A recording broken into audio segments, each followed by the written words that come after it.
Praise the Lord. Good morning. ప్రభువైన యేసుక్రీస్తు శుభనామంలో మీ అందరికీ వందనములు.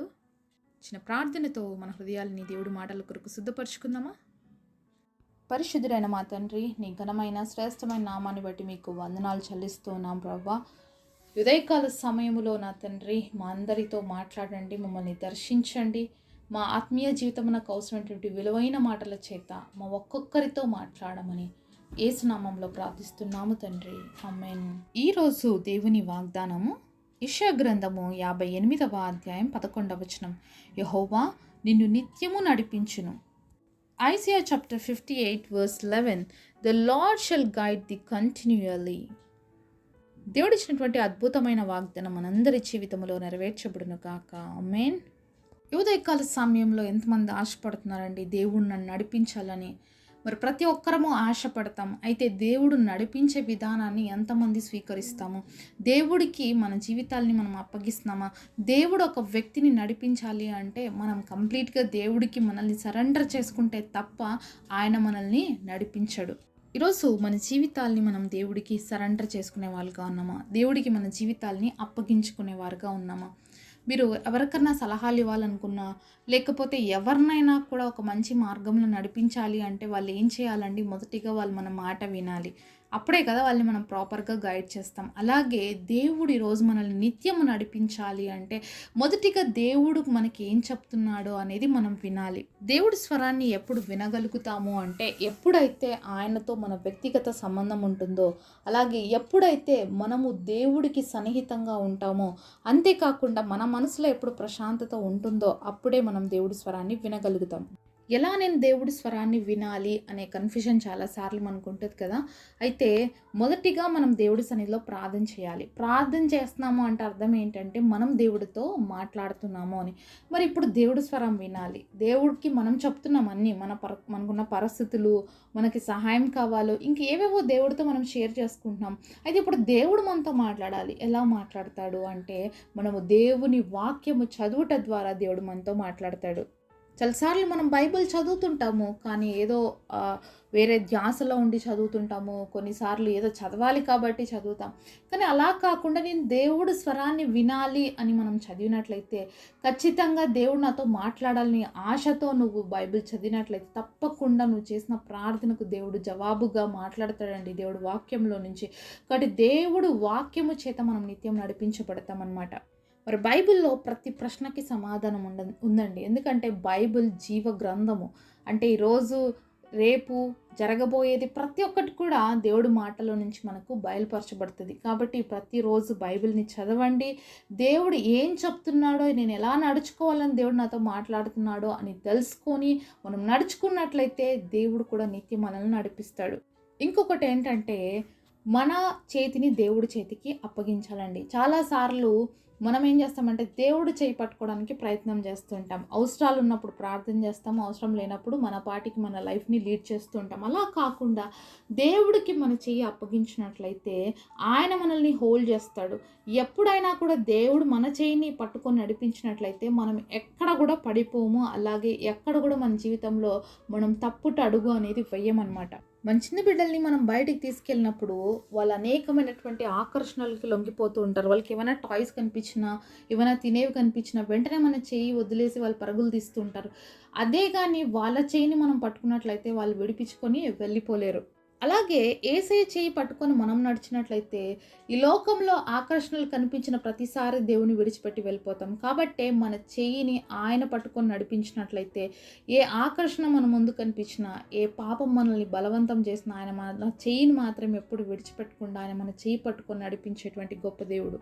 మన పిల్లలు లోక ఆకర్షణల్లోకి వెళ్ళిపోకూడదని మనం ఏ విధంగా వాళ్ళని పట్టుకొని నడిపిస్తామో, బయటికి వెళ్ళినప్పుడు జాగ్రత్తగా చూసుకుంటామో, అలాగే దేవుడి సహాయం మనకి చాలా అవసరం. మనము దేవుడి బిడ్డలుగా ఈ లోకంలోకి మనం వెళ్ళినప్పుడు చాలా జాగ్రత్తగా నడుచుకోవాలి. మరి సాతాను ఎప్పుడు కూడా పొంచే ఉంటాడనమాట. ఎప్పుడు మనల్ని దేవుడి దగ్గర నుంచి దూరం చేద్దామా, ఎప్పుడు మనం పాపంలో పడితే ఆనందిద్దామా అని చూస్తుంటాడనమాట. సాతానికి లోకస్తులతో ఏం పని లేదండి. ఆల్రెడీ పడిన వాళ్ళతో సాతానికి ఏం సంబంధం లేదు.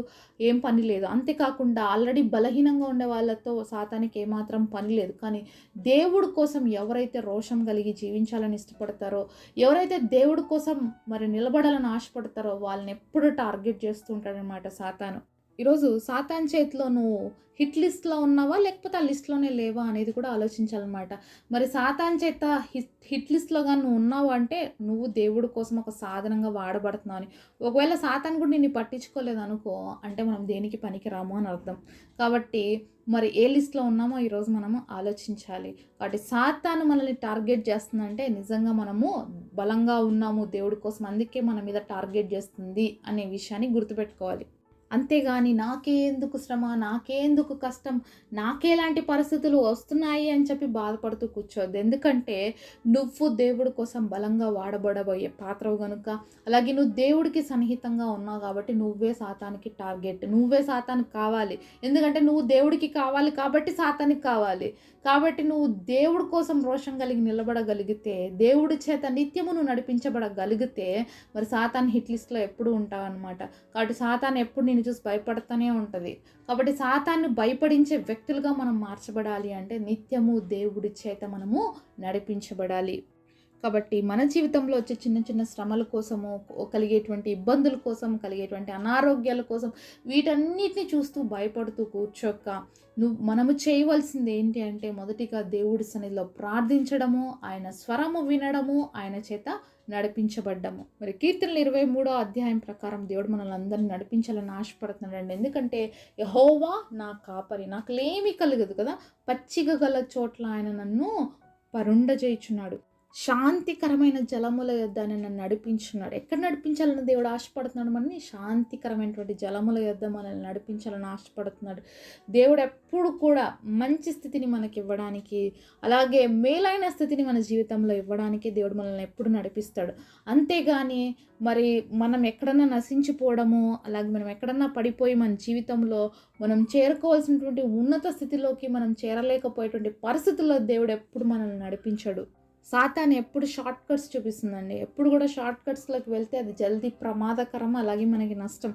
దేవుడు అలా ఎప్పుడు మనల్ని తీసుకెళ్ళడండి షార్ట్ కట్‌లో. ఆయన ప్రతిదీ కూడా మరి ఆయన వే అనేది చాలా యథార్థం, ఆయన మార్గం చాలా ట్రూత్. కాబట్టి ఆయన మనల్ని ఒక్కొక్క మెట్టు ఎక్కిస్తూ నడిపిస్తాడు ఉన్నతమైన స్థితిలోకి వెళ్ళటానికి. కాబట్టి ఈరోజు మరి నేను దేవుడిని నమ్ముకున్నందుకు ఇలానే ఉన్నాను, ఎదుటి వాళ్ళని చూసి వాళ్ళు ఎంత అభివృద్ధి చెందిపోయినారు, వాళ్ళు చాలా మంచి స్థితిలో ఉన్నారు, నేను ఈ స్థితిలో ఉన్నానని నువ్వు బాధపడొద్దు. ఎందుకంటే సాతాను షార్ట్ కట్లు తీసుకొచ్చి వాళ్ళని అభివృద్ధి చేసినట్లు చూపిస్తాడు, అంతటితోనే కూలదోస్తాడు.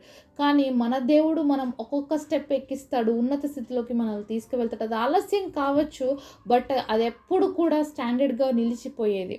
కాబట్టి నువ్వు దేవుడి చేత నడిపించబడుతున్నప్పుడు ఓపికగా ఉండు. ఆయనకు తెలుసు ఎక్కడ నిన్ను ఎత్తుకోవాలి, ఎక్కడ నిన్ను చేయి పట్టుకొని నడిపించాలి, ఎక్కడ నిన్ను కౌగిట్లోకి తీసుకోవాలి. కాబట్టి ఈ ప్రాసెస్ అంతట్లో ఎన్నో పెయిన్ఫుల్ సిచ్యుయేషన్స్ గుండా నువ్వు వెళ్ళాల్సి వస్తుంది, ఎన్నో పరిస్థితుల గుండా నువ్వు వెళ్ళాల్సి వస్తుంది.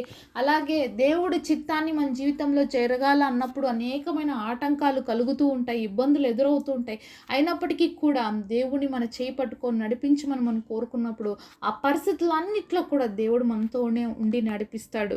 కాబట్టి దేవుడి చేత నేను నడిపించబడాలని ఆశపడుతున్నటువంటి మనము మొదటిగా మన జీవితాలని దేవుడికి సమర్పించుకుందాం, మన చేతిని ఆయన చేతికి అప్పగించుకుందాము. మరి తప్పకుండా అప్పుడు మన జీవితంలో దేవుడి చేత నడిపించబడతాము, ఉన్నత స్థితిలోకి చేరగలుగుతాము. మరి దేవుడి చేత ఈ లోకంలో మనం నడిపించబడుతున్నప్పుడు నిత్య రాజ్యంలోకి కూడా మనం ఆయన చేతలోనే నడిపించబడతాం. కాబట్టి దేవుడి చేత నడిపించబడ్డమే మన జీవితంలో మనకి ఆశీర్వాదకరం, అది ఇహమందు పరలోకమందు. కాబట్టి దేవుడి సహాయాన్ని కోరుకుందాము, మన నిత్యం ఆయన నడిపించమని మనల్ని ఆయనకి సమర్పించుకుందాం. అట్టి కృప దేవుడు మనందరికి దయచేయునుగాక. పరిశుద్ధులైన తండ్రి, మీరు మాతో మాట్లాడిన ప్రతి మాట కొరకు వందనాలు తండ్రి. అయా మమ్మల్ని నిత్యము నడిపించమని సన్నిధిలో మొరపెడుతున్నాం తండ్రి.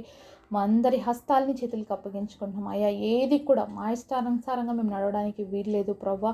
నీవే మమ్మల్ని నడిపించు, నీవే మా జీవితాల్లో స్థిరపరచు.